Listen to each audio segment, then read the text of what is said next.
आज हम बात करेंगे गले में सूजन, दर्द, बोला नहीं जाता है, पानी नहीं पिया जाता है, कंठ में ऐसे लगता है जैसे कुछ खरांश जैसी हो गई है, या कई बार आप जैसे मुंह खोल कर देखेंगे कि उसमें दाने दाने हो गए हैं, कुछ हल्की हल्की फुंसियाँ सी नज़र आ रही है, गला अंदर से सूजन के साथ साथ लाल लाल भी हो गया है, हल्की हल्की आपको खांसी भी है, सर दर्द भी हो जाता है, उसके साथ साथ कुछ खाने में बड़ी तकलीफ़ होती है, निगलने में बड़ी तकलीफ़ होती है, पानी पीते हैं तो ऐसे लगता है जैसे कांटा चुभ रहा है। अगर ये सारी परेशानी है, 1 मिनट में छूमंतर हो जाएगी। यकीन कीजिएगा, एक बार में आपको रिलैक्स मिल जाएगा। आपको ऐसे लगेगा कि ये तो एकदम सिंपल तरीका था और हम कहीं भूल गए हैं। पुराने ज़माने का तरीका है, हमारी दादी नानियों का तरीका है। हमने आज नई नई चीज़ें पता नहीं क्या क्या लेकर के, क्या क्या चीज़ें देख सुन करके पढ़ना शुरू कर दिया, लेना शुरू कर दिया, उससे और भी ज़्यादा दिक्कत हो जाती है। कई बार हम उस गले के अंदर अदरक वाली चाय ले लेते हैं, वो बहुत ज़्यादा नुकसान कर जाती है, क्योंकि वो खुश्की में और खुश्की हो जाती है। कई बार आप लोग लौंग ले लेते हैं, इलायची ले लेते हैं, अदरक ले लेते हैं, तुलसी का पानी ले लेते हैं, न जाने कितनी चीज़ लेते हैं, लेकिन वो बिल्कुल भी ठीक नहीं होती है। अगर मैं ये सही कह रही हूँ तो कमेंट्स करके ज़रूर बताइएगा। साथ में जब आप कुछ भी उसके साथ साथ आप चाय वगैरह लेते हैं तो वो और भी ज़्यादा इन्फेक्शन के रूप में आ जाती है, वो सही नहीं होती है, बल्कि और भी ज़्यादा दिक्कत पैदा हो जाती है।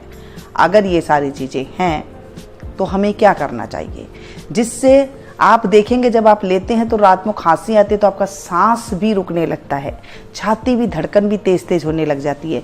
ये मैं यूं ही नहीं कह रही हूँ, ये सारी बातें होती है, जो ही मैं बातें बता रही हूँ आपको, ये सारी बातें गले के साथ साथ जुड़ी हुई है। कानों में खुश्की होने लग जाती है, कानों से आवाज़ आने लग जाती है, आँखों में से पानी गिरने लग जाता है, उसके बाद काफ़ी चीज़ें और फैल जाती है। सिर्फ गले से, गले की इन्फेक्शन से इतनी सारी चीज़ें हो जाती है। नाक में भी जो है खुश्की पैदा हो जाती है। इसके लिए सिर्फ काम आएगा ये नमक। पता है आपको, नमक, हमारे बड़े बुजुर्ग ये चीज़ें हमारे लिए छोड़ के गई हैं। हमारी दादी नानियाँ सभी के घर में ये इस्तेमाल करते हैं। अभी आप देखेंगे जब इसको आप जान जाएंगे। ये नमक कौन सा है? ये नमक जो आप आयोडीन वाला नमक यूज में लेते हैं, ये वो नमक नहीं है। ये है सेंधा नमक, यानी कि व्रत वाला नमक।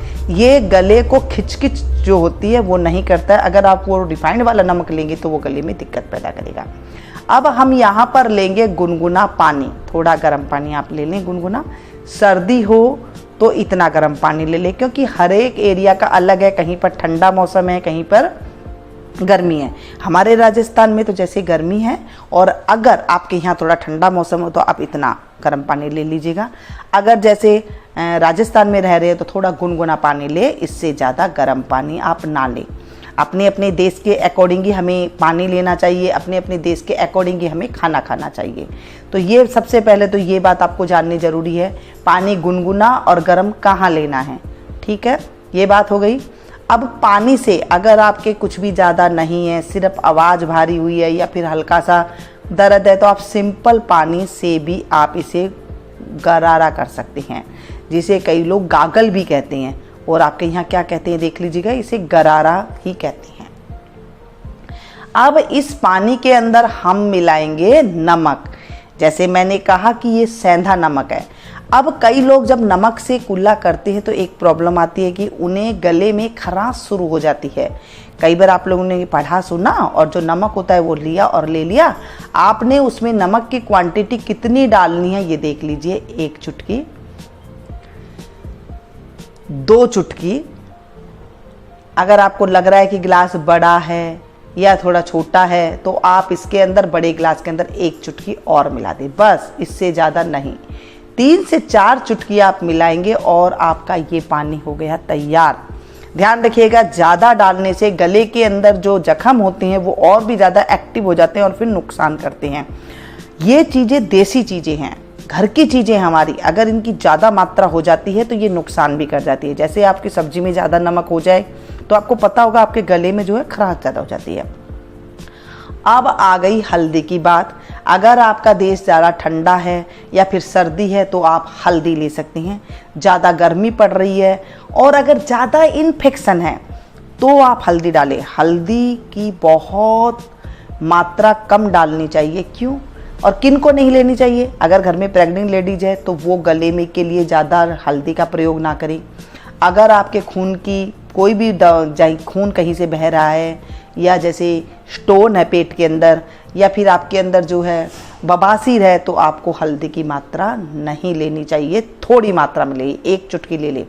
अब ये मैंने देखिए बिल्कुल थोड़ी सी ली है, इसको हर आदमी ले सकता है, इसे बच्चे भी ले सकते हैं, इसे हर कोई ले सकता है, लेकिन 1 चुटकी से आपको ज़्यादा नहीं डालनी है।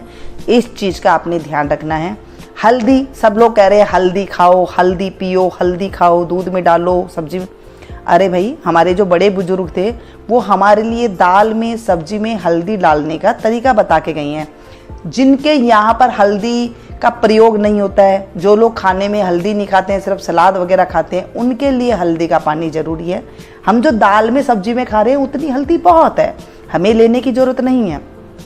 हाँ, अगर इन्फेक्शन वगैरह है तो आप इस तरह से ले सकते हैं। ज़्यादा हल्दी का अगर प्रयोग कर लेते हैं आप, उससे भी ज़्यादा बीमारी हो जाती है। अगर पेट में स्टोन है और आपको नहीं पता लगा तो आपको हाथों हाथ डॉक्टर के पास एडमिट होना पड़ सकता है, क्योंकि हल्दी के अंदर बहुत ज़्यादा मात्रा में गर्मी होती है। ठीक है, इसलिए मैं हर बात आपको बिल्कुल जो चीज़ तरीके से होती है वही बातें मैं आपको बताती हूँ जो हमारे घर में अपनाई जाती है। और ये कोई मैं नई चीज़ नहीं बता रही हूँ, ना ही कोई ये मेरी चीज़ है, ये हम सबके बड़े बुजुर्ग के, जब हमारी दादियाँ हम जब छोटे थे तो हमारी दादी दिया करती थी, मम्मी दिया करती थी ये कि आप गरारा कर लो। अभी भी कई घरों में ये चीज़ दी जाती है। ज़्यादा देख के सुन के ज़्यादा हल्दी लेनी, ये बहुत ज़्यादा नुकसान हो सकती है। अगर आपको नहीं पता है कि आपके शरीर में क्या ज़्यादा बलगम के लिए आप हल्दी खानी है नहीं खानी है, तो ये बहुत ज़्यादा आपको दिक्कत हो जाएगी। इस चीज़ का भी आपको ध्यान रखें। जब आप इन चीज़ों को ध्यान करके कोई भी चीज़ लेते हैं तो आपको बहुत ज़्यादा फ़ायदा होता है और साथ में जो है नुकसान भी नहीं होता। हल्दी देखने में तो बहुत छोटी है, अगर आपने 2 से 3 दिन लगातार ले ली तो आप देखेंगे आपका सर घूमने लग जाएगा, बल्कि और भी ज़्यादा गले में इन्फेक्शन हो जाएगा।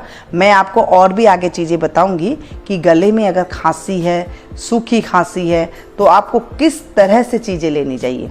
ज़्यादा ऐसी गरम चीज़ें लेने से फ़ायदा की बजाय नुकसान हो जाता है। आपको पता है, अगर बारिश का मौसम है, आपके यहाँ ठंडक ज़्यादा है मौसम है, तो आप ले सकते हैं, लेकिन आजकल तो ठंड कम और गर्मी ज़्यादा होती है, तो इन चीज़ों को ध्यान से देख के सुन के लेना चाहिए।